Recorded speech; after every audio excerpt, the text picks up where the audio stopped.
ত্রিপুরা ধলাই জেলা কমলপুরের সাইকা জলপ্রপাত বন্ধের দাবি প্রাক্তন কেন্দ্রীয় প্রতিমন্ত্রী প্রতিমা ভৌমিকের। বিশ্রামগঞ্জে শোক সন্তপ্ত পরিবারকে সান্ত্বনা।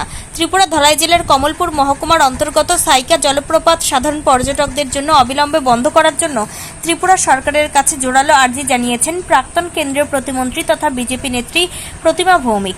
শনিবার বিকেলে সিপাহীজলা জেলার বিশ্রামগঞ্জ থানাধীন ইটভাটা এলাকায় এক মর্মান্তিক দুর্ঘটনায় মৃত যুবকের বাড়িতে গিয়ে তিনি এই মন্তব্য করেন। শনিবার বিকেলে বিশ্রামগঞ্জ ইটভাটা এলাকার বাসিন্দা মৃত অনন্ত সিং এর বাড়িতে যান অপ্রাক্তন কেন্দ্রীয় প্রতিমন্ত্রী প্রতিমা ভৌমিক। সেখানে তিনি শোক সন্তপ্ত পরিবারের সদস্যদের সাথে দেখা করে গভীর সমবেদনা জ্ঞাপন করেন। এরপরই ওই বাড়ির উঠোনে দাঁড়িয়ে সংবাদ মাধ্যমের মুখোমুখি হয়ে তিনি কমলপুরের সাইকা জলপ্রপাতটি পর্যটকদের জন্য পুরোপুরি বন্ধ করে দেওয়ার দাবি তোলেন ত্রিপুরা সরকারের নিকট। সাম্প্রতিক সময়ে এই জলপ্রপাতটিতে একের পর এক দুর্ঘটনা ও প্রাণহানির ঘটনায় গভীর উদ্বেগ প্রকাশ করেন তিনি। সংবাদ মাধ্যমের সামনে নিজের বক্তব্য তুলে ধরে প্রাক্তন কেন্দ্রীয় প্রতিমন্ত্রী বলেন, প্রাকৃতিক সৌন্দর্যে ঘেরা এই সাইকা জলপ্রপাতটি বর্তমানে যুব সমাজের অত্যন্ত বিপজ্জনক হয়ে উঠেছে।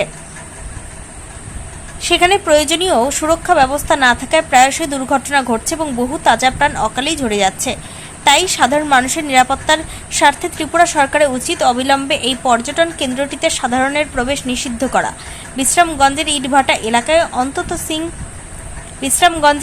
এলাকায় অনন্ত সিংয়ের আকস্মিক ও মর্মান্তিক মৃত্যুতে গোটা এলাকায় গভীর শোকের ছায়া নেমে এসেছে। শোকস্তব্ধ পরিবারের পাশে দাঁড়িয়ে প্রাক্তন কেন্দ্রীয় প্রতিমন্ত্রী প্রতিমা ভৌমিক প্রশাসনকে এই ধরনের বিপজ্জনক জলাশয় ও পর্যটন কেন্দ্রগুলোর নিরাপত্তা খতিয়ে দেখারও আহ্বান জানান। ত্রিপুরা থেকে বিক্রম কর্মকারের রিপোর্ট, ক্রাইম প্রেস। অনন্ত সিংহের বাড়িতে ঠিক কি উদ্দেশ্যে কয়েকদিন আগে সাইকা জলপ্রপাতে আমাদের অত্র অঞ্চলের কৃতি ছাত্র অনন্ত তার জলের মধ্যে জলে ডুবে মৃত্যু হয়েছে যতটুকু আমরা জেনেছি।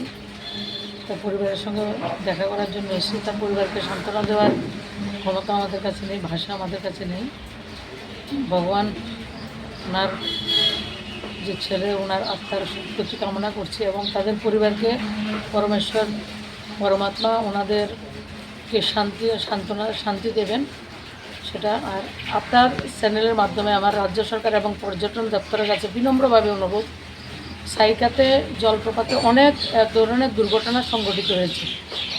তো এই সাইকা জলপ্রপাত যদি সায়েন্টিফিকভাবে ব্যবস্থা এখনও যদি না হয়ে ওঠে, সেই ব্যবস্থাটা আপনারা করবেন। যতদিন পর্যন্ত ব্যবস্থা হবে না, সাইকা জলপ্রপাত বন্ধ করা উচিত, শক্তভাবে এটাকে বন্ধ করা উচিত। কারণ আমরা প্রায়ই শুনি যে আমাদের ছেলে মেয়েদের এই ধরনের বিভিন্ন মানুষের এই ধরনের দুর্ঘটনা একদিকে সংঘটিত হয়েছে।